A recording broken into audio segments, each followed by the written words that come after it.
Hi welcome to our channel. ప్రస్తుతం మనతో పాటు దాము బాలాజీ గారు సీనియర్ జర్నలిస్ట్ ఉన్నారు. వారితో ఒకసారి మాట్లాడదాం. సో నమస్కారం సార్. నమస్తే. సార్, ఆంధ్రప్రదేశ్‌లో మంత్రుల పనితీరు ఏ విధంగా ఉంది అన్న దాని పట్ల చంద్రబాబు నాయుడు గారు ర్యాంకుల లిస్టు రిలీజ్ చేశారు సార్. అందులో మరి దీనిపైన వైసీపీ నుంచి కాస్త విమర్శలు కూడా వినిపిస్తున్నాయి. అంటే ర్యాంకుల రాజకీయం నడుస్తుందన్నట్టుగా. మరి ఈ ర్యాంకులు ఏ విధంగా ఉన్నాయి? మీరేం చెప్తారు సార్ దీనిపైన? మామూలుగా చంద్రబాబు ఎప్పుడు కూడా పని విధానాన్ని అంచనా వేయడానికి రకరకాల పద్ధతులు ఎంచుకుంటారు. మామూలుగా కూడా అన్ని పొలిటికల్ పార్టీలు కూడా అధికారంలో ఉన్నప్పుడు తమ ఎమ్మెల్యేల పనితీరు, ఎంపీల పనితీరు, మంత్రుల పనితీరుని అసెస్ చేయడానికి ట్రై చేస్తుంటారు. ఇంతకుముందు అయితే ఐపాక్ వాళ్ళు ఈ పని చేసేవాళ్ళు. ఇప్పుడు చంద్రబాబు ప్రత్యేకంగా పుల్లట అని ఒక అతను ఏదో ఉన్నాడు. ఆయన పోస్టులు పెడుతుంటాడు. అలాంటి వాళ్ళని కొంతమందిని పెట్టి ఈ పని విధానాన్ని అంచనా వేయడం అనేది చేస్తున్నారు. బట్ ఇప్పుడు అవన్నీ ఆ క్రైటీరియా బయట పెట్టలేదు. ఇప్పుడు ఓన్లీ ఒకే ఒక క్రైటీరియా మీద ర్యాంకులు ఇచ్చాడు చంద్రబాబు. ఆ క్రైటీరియా ఏంటంటే ఫైళ్ళు వేగంగా ఏ మంత్రి చేస్తున్నాడు, అంటే ఫైళ్ళని క్లియర్ చేసే స్పీడ్ అనేది మాత్రమే తీసుకున్నారు తప్ప మిగతా శాఖల్లో సంక్షేమానికి సంబంధించి కానీ, ఆ శాఖల్లో ఎఫిషియన్సీ కానీ, ఆ శాఖల్లో వాళ్ళు పెట్టుబడులు తీసుకురావడం కానీ, వాటిని అభివృద్ధి చేయడం కానీ, ఈ క్రైటీరియా అనేది ఎక్కడా లేదు. ఓన్లీ ఫైళ్ళని త్వరగా మూవ్ చేస్తున్నారా లేదా అన్న క్రైటీరియా మాత్రమే తీసుకొని చంద్రబాబు బయటపెట్టాడు. ఇప్పుడు దీంట్లో ప్రధానంగా మనకు కనబడేది ఏంటంటే, అన్నిటికంటే ఇది ఎందుకు ఇంట్రెస్టింగ్గా ఉందంటే, చంద్రబాబు, లోకేష్, పవన్ కళ్యాణ్ ఈ ముగ్గురు ఏ ప్లేస్లో ఉన్నారనేది అందరికీ ఇంట్రెస్ట్ ఉంటుంది. సో ఇది చూసుకున్నప్పుడు చంద్రబాబు 6వ ప్లేస్లో, లోకేష్ 8వ ప్లేస్లో, పవన్ కళ్యాణ్ 10వ ప్లేస్లో ఉన్నాడు. ఇది అందరికీ షాక్ అయింది. ఎందుకంటే పవన్ కళ్యాణ్ని కంట్రోల్ చేయడానికే ఇది పెట్టారా, పవన్ కళ్యాణ్ 10వ ప్లేస్లో ఉన్నాడంటే ఆయన చాలా పూర్ పెర్ఫార్మెన్స్ అనే కదా అర్థం. పవన్ కళ్యాణ్ ఏమో ఒక పక్క నేను గొప్పలు చెప్పుకుంటాడు, ఈ ప్రభుత్వంలో లోపాల గురించి మాట్లాడతాడు. అలాంటి పవన్ కళ్యాణ్ తన మంత్రిత్వ శాఖల మీద ఫోకస్ చేసి ఫైల్స్ క్లియర్ చేయకుండా వేరే మంత్రిత్వ శాఖల్లో ఉన్న ప్రాబ్లమ్స్ మీద పవన్ కళ్యాణ్ మాట్లాడుతున్నాడు అన్న ఒక నెరేటివ్ని బిల్డప్ చేయడానికే ఇది చేశారు అని తెలుగుదేశం వాళ్ళే ఇందులో ఫస్ట్ ర్యాంకు, సెకండ్ ర్యాంకు తప్ప, లాస్ట్ ర్యాంక్ తప్ప మిగతావన్నీ అబద్ధమని వాళ్లే పోస్టులు పెడుతున్నారు. కొంతమంది తెలుగుదేశాన్ని సపోర్ట్ చేసేవాళ్ళు ఈ సర్వేలో పాల్గొన్న వాళ్ళు కూడా ఏం పెడుతున్నారంటే, ఇందాక కూడా నేను ఒక పోస్ట్ చూశాను. ఈ సర్వేలో పాల్గొన్న ఒక అతను పోస్ట్, అతను ఏమంటే ఫస్ట్ ర్యాంకు, లాస్ట్ ర్యాంకు మాత్రమే కరెక్టు, మిగతావన్నీ అని పెట్టి సైలెంట్ అయ్యాడు. అంటే మిగతావన్నీ కరెక్ట్ కాదనే కదా అర్థం.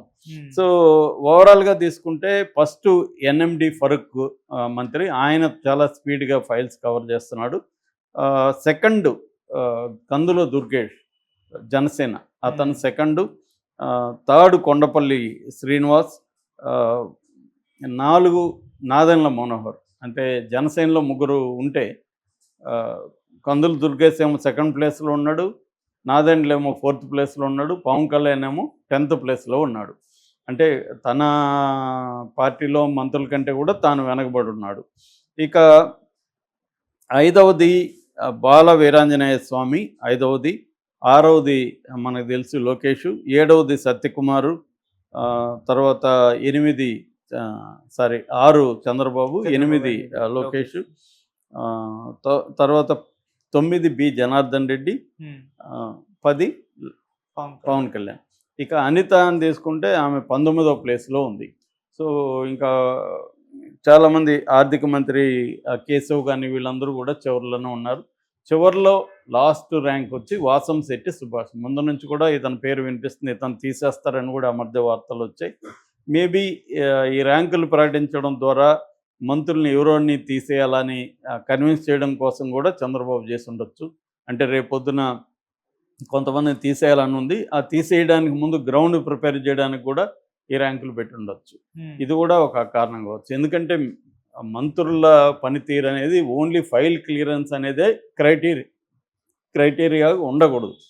ఇతర అనేక విషయాలు ఉండాలి. ఫైల్ త్వరగా క్లియర్ చేసినంత మాత్రాన ఆ మంత్రి ఎఫెక్టివ్గా పనిచేస్తున్నట్టు కాదు. అది వన్ ఆఫ్ ద ఐటమ్స్, అంత తప్ప one of the factors of his performance, performance తప్ప అదే మొత్తం కాదు. కానీ ఇక్కడ చంద్రబాబు దాన్ని బేస్ చేసుకొని ఇలా అనౌన్స్ చేయడం అనేది ఇదొక గేమ్ లాంటిది. దీన్ని కావాలని డైవర్ట్ చేయడానికి ఏదో ఒకటి చంద్రబాబు చేస్తున్నాడు. అసలు విషయాలను పక్కన పెట్టి ఇంకేదో చర్చకి లేవదీయడానికి పవన్ కళ్యాణ్ ఏదో ఒకటి అనడం, లేకపోతే పవన్ కళ్యాణ్ చుట్టూ నడపడం, ఇవన్నీ కూడా డైవర్ట్ చేయడానికి ఈయనిచ్చిన సూపర్ 6 హామీలు ఏవి నెరవేరలేదు. పవన్ కళ్యాణ్ నేను హామీ, నేను నా ఈ సూపర్ 6ని మీరు డౌన్లోడ్ చేసుకోండి, పెట్టుకోండి, నన్ను అడగండి, దానికి సంబంధించి నేను హామీని చెప్తున్న వీడియోలను కూడా ఇప్పుడు వైసీపీ వాళ్ళు వైరల్ చేస్తున్నారు. ఇప్పుడేమో నేను చాలాసార్లు చెప్పాను, పవన్ కళ్యాణ్ ఈ ప్రభుత్వంలోనే అనేక లోపాల గురించి, తనకు ఉపయోగపడే లోపాల గురించి మాత్రం మాట్లాడతాడు కానీ ప్రజలకు ఉపయోగపడే లోపాల గురించి ఇప్పటివరకు ఆయన ఎక్కడా మాట్లాడట్లేదు. అనేక ప్రజల మీద, స్త్రీల మీద అనేకమైన అత్యాచారాలు, దారుణాలు దళితుల మీద జరిగినప్పుడు కూడా ఆయన ఎక్కడా బయటికి రావట్లేదు, మాట్లాడట్లేదు. అట్లాగే జనసేన మీద తెలుగుదేశం దాడులు జరిగినప్పుడు కూడా సైలెంట్గా ఉన్నాడు. అట్లాగే జన సైనికులు ప్రజల మీద దాడులు కానీ ఇతర పార్టీ మీద దాడులు చేసినప్పుడు మాట్లాడట్లేదు. అట్లాగే ఈ సూపర్ 6 పథకాలు అమలు చేయకపోవడం వల్ల ఇప్పుడు దాదాపు 9వ నెల నడుస్తుంది. ఈ 9 నెలలుగా ఒక్క పెన్షన్ తప్ప ఇంకేది కూడా అమలు అనేది లేదు. చంద్రబాబు ఓపెన్గానే చెప్పేశారు డబ్బు లేదని. మరి ఈ డబ్బు లేదనే విషయం మీకు ముందు తెలియదా? ఆల్రెడీ మరి 1,45,000 కోట్లు ఒక 9 నెలల్లోనే అప్పు చేస్తే ఈ డబ్బులంతా ఏమైందని ఇవాళ వైసీపీ వాళ్ళు అడుగుతున్నారు. అందులో లాజిక్ ఉంది ఖచ్చితంగా. ఎందుకంటే ఇది ప్రజలకు సమాధానం చెప్పాలి. మరి అలాంటప్పుడు ఎందుకు హామీలు ఇచ్చారనేది చెప్పాలి. ఇది ఖచ్చితంగా నెగిటివ్ అవుతుంది. ఈ కూటమి ప్రభుత్వానికి నెగిటివ్ అవుతుంది. అట్లాగే ప్రజలకి ఆ మేరకు నష్టం కూడా జరుగుతుంది. అదే ఇప్పుడు కంపేర్ చేసుకుంటారు. జగన్ ఉంటే మనకి ఇయర్లో ఇంత వచ్చిండేది అని కంపేర్ చేసుకుంటారు. రైతు భరోసా రాలేదు. స్త్రీలకి సంబంధించి 18 ఏళ్ళు దాటిన ప్రతి మహిళకు 1,500 ఇస్తానన్నారు. గ్యాస్ సిలిండర్ అన్నారు. ఫ్రీ బస్ అన్నారు. తర్వాత ప్రతి బిడ్డకు 15,000 అన్నారు. ఇవేవి కూడా అమలు కావట్లేదు. దీన్ని ప్రశ్నిస్తున్నారు కాబట్టి ఇలాంటి ర్యాంకుల వ్యవహారం అది చూసి మరి దీంట్లో మీకు ఓల్డ్ ప్రభుత్వానికి ఏం ర్యాంక్ వేసుకోవాలో కూడా చెప్పాలి కదా. సంక్షేమంలో ఏ ర్యాంక్ ఇవ్వాలి, అభివృద్ధిలో ఏం ర్యాంక్ ఇవ్వాలో కూడా చెప్పాలి కదా. ఓన్లీ ఫైళ్ళని త్వరగా మూవ్ చేసిన దానికి మాత్రమే ర్యాంకులు ఇస్తే అది సమగ్రంగా ఉండే అవకాశం లేదు. రెండవది ఏంటంటే ఇదంతా కూడా పవన్ కళ్యాణ్ని దృష్టిలో పెట్టుకొని ర్యాంకులు ఇచ్చారని కూడా జనసేన అభిమానులే పోస్టులు పెడుతున్నారు. ఇది మా పవన్ని ఇబ్బంది పెట్టడానికి చేస్తున్నారు. ఆయన 5 మంత్రి శాఖలు ఉన్నాయి కాబట్టి ఆయనకి స్లో అయ్యే అవకాశం ఉంది.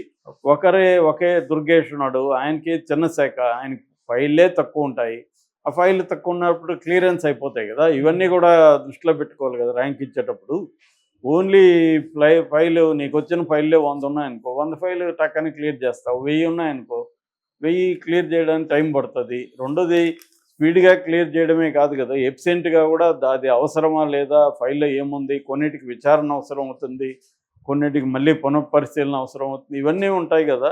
ఓన్లీ ఇది ఏంటని అంటే కావాలని ఎవరన్నా పని సరిగా చేయకుండా ఫైళ్ళను నానబెడుతుంటే దాని గురించి మాట్లాడడం